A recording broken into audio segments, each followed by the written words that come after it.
Hi எனது உறவுகளே, எனக்கு ரொம்ப நாளாக யூடியூப் சேனல் ஓப்பன் பண்ணணும்னு ஆசை. சொந்தங்களால் வாழ்க்கையில் ரொம்ப அடிபட்டிருக்கோம். நானே என் வீட்டுக்காரரும். எப்படியும் சொந்தங்களால் ரொம்ப அடிகளை தாங்கினவங்க நீங்களும் இருப்பீங்க. முன்னாடி விட்டு பின்னாடி பேசுகிறவங்க மத்தியில் வளர்ந்து காட்டும் அப்படின்னு ஒரு சின்ன ஆசை இருக்குது எனக்கு. எவ்வளோ அசிங்கப்படுத்தினாங்க, எவ்வளோ பேசினாங்களோ அவங்க முன்னாடி நம்ம நல்லா வந்து காட்டணுன்ற ஆசை நிறைய இருக்குது. வீடியோ போடணுன்றது என்னோடய ஆசை.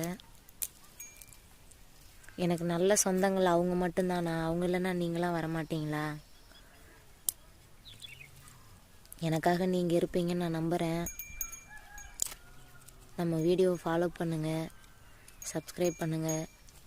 இந்த மாதிரி ஏழைப்பட்டவங்க, ஒன்றும் இல்லாதவங்களுக்கு உங்கள் சப்போர்ட் ரொம்ப முக்கியம். நம்ம சேனலை மறக்காமல் ஃபாலோ பண்ணுங்கள். நன்றி.